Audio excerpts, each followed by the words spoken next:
Moi, ça va quand même être le battre. Et la caméra, donc, nous sommes au monde. On a bien un beau pensée. C'est le champagne, donc, c'est là, non, c'est là, conduit ici, papa. Nyata avec.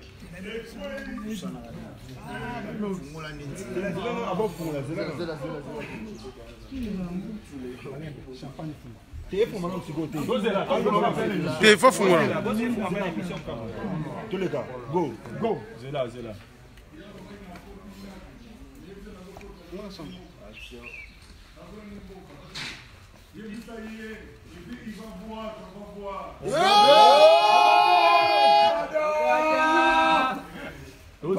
Parolali. Très heureux de vous savoir, nombreux chers amis téléspectateurs devant vos écrans pour suivre votre émission Les News des Stars. Les lots le 18 mars 2019. Nous avons la carte de la résidence, il y a l'artiste musicien Kofelo Mide. Toya a célébré victoire parce que Aza a quitté après 10 ans. Il y a les Cambouis et Komela.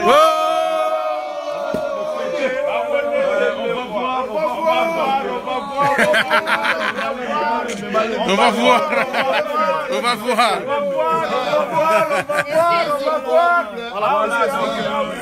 Donc là, nous sommes en train de fêter.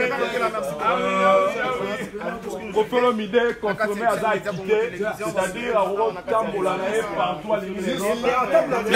Laisse. Un mot. Ah oui, on va voir.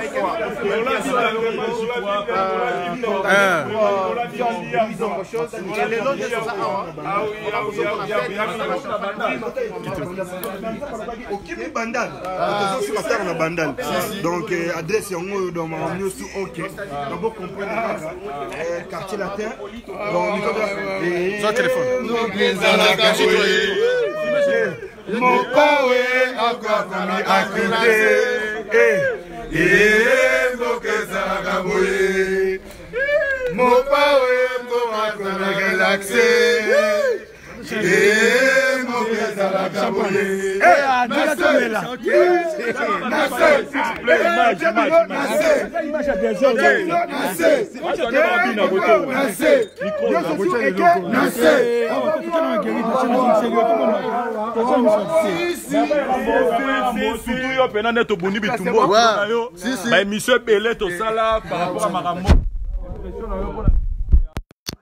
Ouais, la fête est totale. J'invite tout le monde par-ci par-là dans le monde entier. Parce que bon, Aliba Kofi, Bakofiyek, Bobima, Bokende, Bossa la fête. De l'eau, c'est à fêter. Blague, il y a le grand mot pas relaxé. Il y a beau Ezalate. On va aller à toujours combattre les hommes. Sabati. Voilà, les gars m'ont pas bien à dire. Ouais, passeport, on a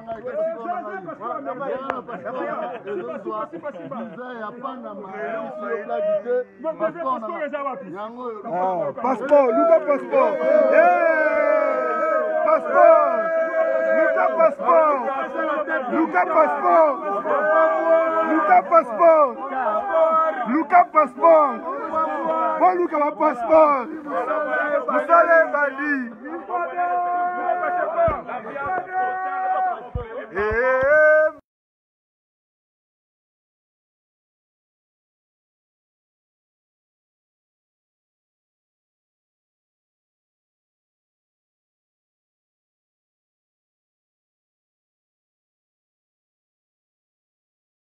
Ça fait 10 ans, Doragi, Salut, donc c'est vraiment la fête.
C'est bon, merci beaucoup. Je pense que Torozwata vous l'a été le plus important pour Nabiso Ezagi Bozo confirmation. Ezagi Bozo confirmation. Ambiance dans les gars total. Dernier mot Zanini par rapport à programme. Les 18 qu'on fait le midi quitté. Programme est alors, programme est que Tozo préparé Kofi chante la relaxation. Ouais. Voilà, Kofi chante la relaxation. On a poto. Ok. Et puis, concert à poto, Bautiara na pancarte, il est là. Et si les gars, bon, on aura place en haut. Bautiara, il est là. Donc, vous comprenez qu'il est là, parmi nous. Donc, 10 ans, maintenant, il change d'adresse. Et comme une bandale. Donc, voilà quoi. Voilà. Nous avons CP là. L'histoire nous rappelle qu'une année après,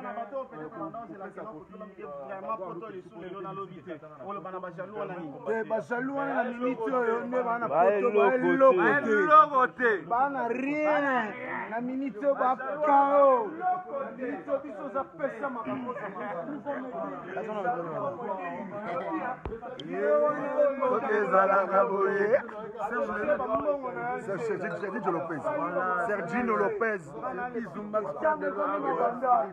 Le ministre, il est là.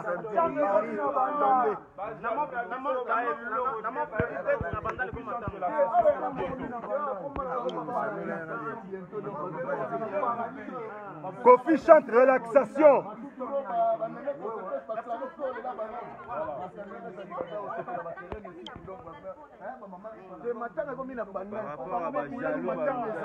Abissol Monaco de Suisse. Relaxez, relaxez. Matang est comme une bandelle. Papa relaxé. Les vieux relaxés, bien à dire. Ouais. Voilà, balobio déjà okindaka na yo poto, babio nyokama okenda kosomela kofi babilamba. Ils ont mabete na mise na Siko na minito na kana yo mo kofi lo mide, c'est bon déjà ko voyager. Pression na yo attends ko yeka kofi lo mide quitter. Impression ils ont ebelete bino mo boyebi la maman les okende. Donc ils ont m'a relaxé.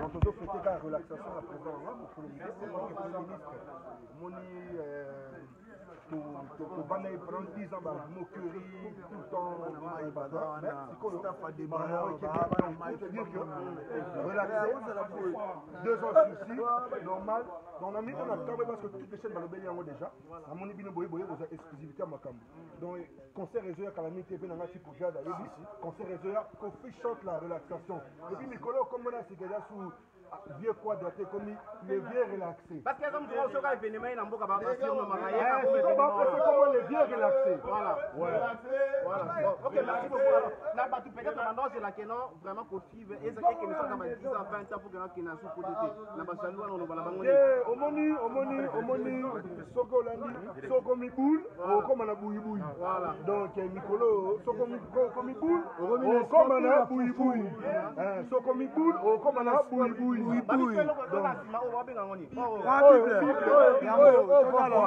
Oh Seigneur, ça devoir mon petit mutuga oyo eza on va voir ya mbalo ya na Bible. Voilà. Balobi oyo azana besoin ya mituka po atwara na izina mituka atwara na izina po paradis tolala na tolala moko yo wana papa fololo avoda. Est-ce que ce monyango oh les jeunes on va voir. Ornella Bolina. Ah oui. Le vieux relaxé. Ah oui. Le vieux relaxé. Le vieux relaxé. Le vieux relaxé. Babi fait tes a makasi.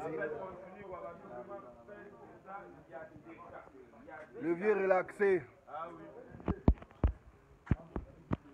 Tolonge Tumba. On est là, Bonina, dans Torbet, en Palladium. Torbet, en Arena. Le concert est belé. Suisse tombé. Enfin, Izumbax. Naratsamboraya. Donc, Kalaming était. On va voir. Voilà, à la direct de la résidence de Montfleury. J3. Ouais. Imaginez les dégâts. Imaginez les dégâts. Nous sommes à Montfleury, chez les grands moufars, rien à dire. Bible. Parce que bon, c'est ça relaxé. Comment aussi, il y a qui va jaloux parce que c'est là qui me laisse comme un grec. Il s'appelle Zizumbax, c'est un chanteur par excellence. Bientôt ils vont subir, comme a dit les grands moutons.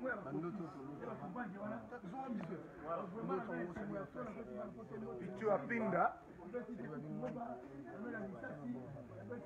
Mboka Malili.